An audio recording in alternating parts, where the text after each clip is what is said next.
I want you to picture two driveways in the exact same middle-class neighborhood. The houses look nearly identical from the street, but the lives inside are completely different. In the first driveway sits a brand new $65,000 luxury SUV. Inside that house lives a couple earning a combined $140,000 a year. If you walk through their front door, you will see a massive 85-inch television mounted to the wall. You will see a kitchen counter covered in smart appliances they barely use, and closets stuffed with clothes that still have the price tags attached. A spare bedroom is completely filled with boxes of online purchases and old hobbies they abandoned years ago. But if you look at their bank account, you will see a knot of pure panic. They have $800 in total savings and $14,000 in credit card debt. They are terrified of their own mail. They are exactly one medical emergency or one missed paycheck away from a complete financial collapse. In the second driveway sits a 7-year-old reliable sedan. Inside that house lives a couple earning a combined $85,000 a year. Walk inside and you immediately notice the physical space. The living room is clear and breathable. The kitchen has just the tools they use every single day. The closets only hold what they actually wear. If you look at their bank account, you will see calm, unbreakable confidence. They have 2 years of living expenses sitting in a high-yield savings account, and they automatically invest a large chunk of every single paycheck without even thinking about it. Same neighborhood, same city, but the couple making $55,000 less a year has 100 times the financial security. This is not a story about income. Society tells us that if you just earn more money, your financial problems will magically vanish. But that is the illusion of income. What actually happens to most people is a brutal cycle known as the two-income trap mixed with lifestyle creep. When the first couple started making good money, they didn't save the difference. They immediately upgraded their entire reality. But they didn't do it just to show off. When both partners are working exhausting hours to pull in that $140,000, they start bleeding money just to survive their own schedule. They buy the $65,000 car because they feel they deserve a premium commute after working 50 hours a week. They order food delivery for nights a week because they are simply too tired to stand in the kitchen. They hire cleaners, they buy expensive convenience items, and they pay for premium subscriptions to numb the exhaustion of working so much. They are literally spending their massive income just to manage the stress of earning it. And then comes the doom spending. This is when you buy things not because you actually need them, but because checking out online gives your brain a 2-second hit of dopamine. It is a temporary cure for the underlying anxiety of having zero savings. The irony is completely brutal. You buy a $400 smartwatch to feel better about your stressful life, but that $400 charge on your credit card is exactly what forces you to stay chained to the stressful job. It is a perfect, never-ending loop designed by modern marketing to keep your bank account exactly at zero. The second couple, the ones making $85,000, figured out the escape route. They discovered that owning less doesn't mean you are living worse. It means you are living deliberately. When you stop buying things out of boredom, exhaustion, or a need to impress people you don't even like, something crazy happens. You suddenly have thousands of dollars left over every single month. You stop worrying about inflation, you stop fearing your boss, and you actually start sleeping through the night. My experience has shown me exactly how money works for everyday people, and I can tell you that the math of being broke is completely misunderstood. Most people think they are broke because they don't make enough money, but in reality they are broke because their lifestyle requires every single dollar they earn just to keep the lights on and the cars in the driveway. They have built a life that is simply too expensive to maintain. Today we are going to completely rewire how you look at your money. We are going to walk through the minimalist money rules that naturally separate the people who build quiet, massive wealth from the people who will be paying off credit cards until they are 80 years old. These rules aren't about punishing yourself or refusing to buy nice things. They are about breaking the illusion of income. They are about realizing that the companies selling you this stuff have studied your brain's psychology for decades, and they know exactly how to make you part with your paycheck. We have to build a defense system. We have to look at the physical objects in your home and understand what they are actually doing to your financial future. Because the most dangerous trap in personal finance isn't the stock market crashing or taxes going up. The most dangerous trap is believing that the price tag on an item is the only thing you pay, when the truth is, every single thing you buy is going to secretly charge you over and over again. And this brings us to a mathematical reality that completely shifts how you see your bank account. Everything you own actually costs you twice. The first cost is the obvious one. It is the price tag you see at the store, the number on your receipt, and the immediate charge on your credit card. Most people look at this number, check if they have enough money in their checking account, and then make the purchase. But they are completely ignoring the second cost, and the second cost is exactly what keeps high earners living paycheck to paycheck. The second cost includes storage, maintenance, mental energy, and opportunity cost. It is a continuous tax that you pay for as long as you own the item. Let's look at storage first. Space costs money. In a typical American city or suburb, you are paying roughly $30 to $50 per square foot annually for your home or apartment. Now think about a treadmill. A standard treadmill takes up about 20 square feet of floor space when you account for the clearance area around it. If you are paying $40 per square foot, you are spending $800 every single year in implicit rent just to store a machine that most people end up using as an oversized clothing rack. Over 5 years, that $500 treadmill actually cost you over $4,000 just to keep it inside your house. Then you have maintenance and upkeep. A massive television requires a larger media console, higher electricity usage, and eventually expensive repairs or disposal fees. A boat sitting in your driveway needs winterizing, cleaning, registration, insurance, and regular mechanical checks. The industry standard says a boat costs about 10% of its total value in maintenance every single year. So a $30,000 boat drains $3,000 from your bank account annually, even if it never touches the water. But the second cost goes beyond just dollars. It drains your mental energy. Every single physical object in your home requires a tiny slice of your attention. It has to be cleaned, dusted, organized, insured, and worried about. Psychological studies have proven that visual clutter directly increases your cortisol levels. Your brain constantly scans your environment, and when it sees boxes of unused appliances, overflowing closets, and crowded shelves, it processes that as unfinished work. Your stuff is literally stressing you out in the background, draining the focus and energy you could be using to actually improve your life or build a side income. And finally, the most painful part of the second cost is the opportunity cost. Every dollar locked up in possessions is a dollar that cannot be invested to by your freedom. That $2,000 you spent on high-end camping gear that you used exactly one time is not just a wasted $2,000. If you had put that money into a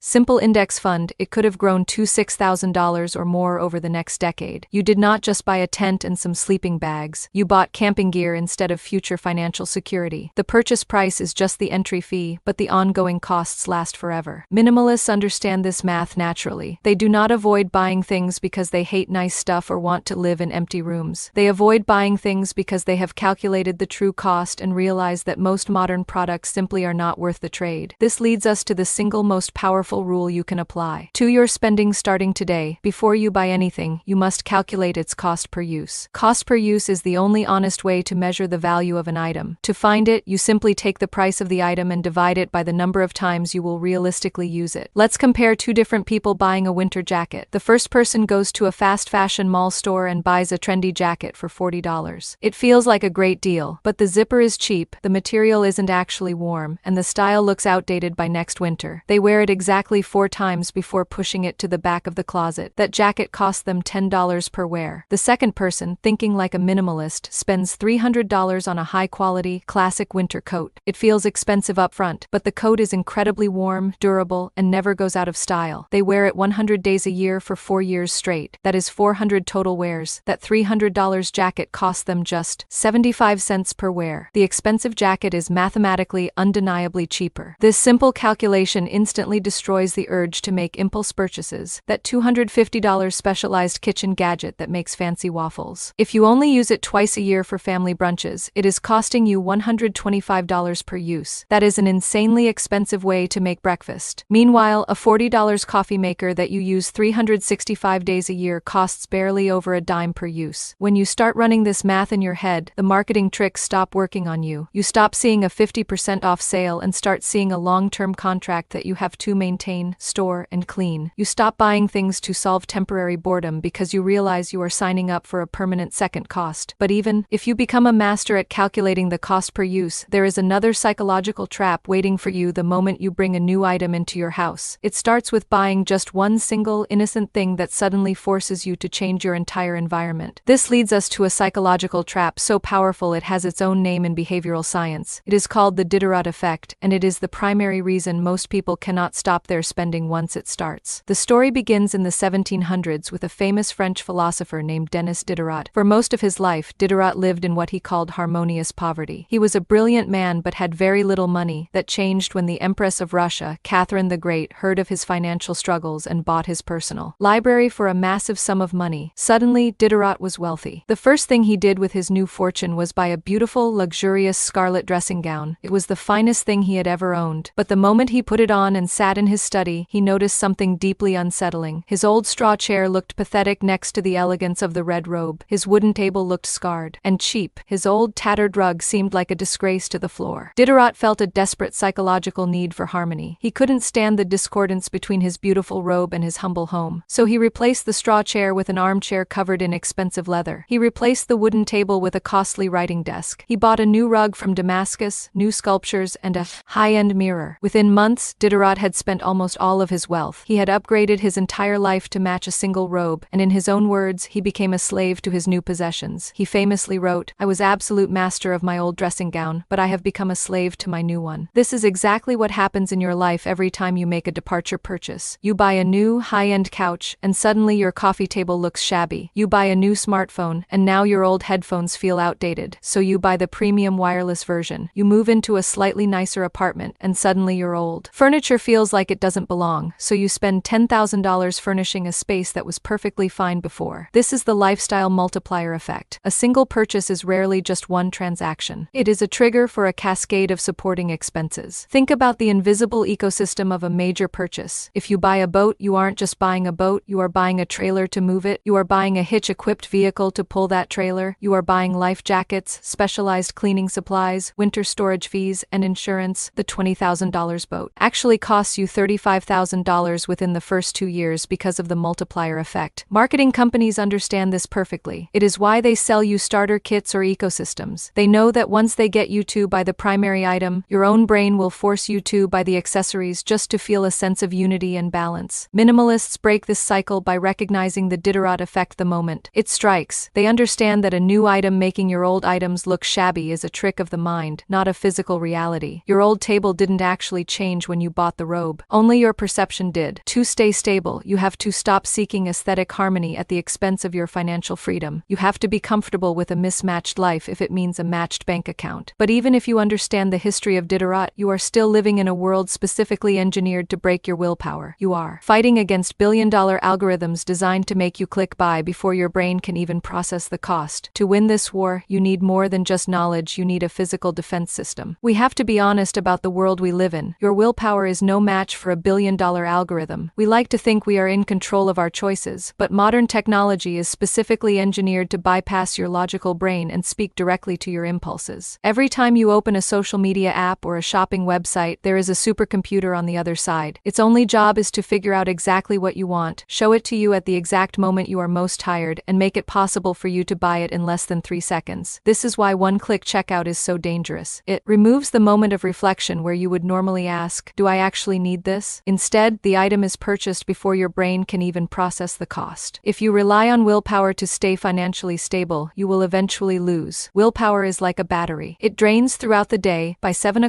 p.m., after a long day of work, decision fatigue, and stress, your battery is at 5%. That is exactly when the targeted ads hit. That is when you see the limited time offer for something you didn't even know existed 10 minutes ago. Minimalists don't win this war by being stronger than you. They win by engineering their environment. They use a tactic called spending friction. Friction is anything that slows down the process of spending money. If spending is easy, you will spend. If spending is difficult, you will save. It's that simple. The first step in creating friction is to delete your stored credit card information from every single website and app. If you have to stand up, walk across the room, find your wallet, and manually type in 16 digits every time you want to buy something, you are much more likely to realize you don't actually want it. That 30 seconds of annoyance is the ultimate defense for your bank account. The second step is the 24-hour rule. This is a mandatory waiting period for any non-essential purchase over a certain amount, like $50. Most of our desires for physical objects are temporary emotional spikes. We want the item because we are bored, stressed, or seeking a newness high. If you force yourself to wait just 24 hours, that emotional spike almost always disappears. You wake up the next morning and realize that the must-have item from last night is actually just more clutter you'd eventually have to clean. You also have to unsubscribe from every single promotional email. These emails are digital intruders. They enter your personal space to create problems you didn't have so they can sell you a solution you don't need. If you don't see the sale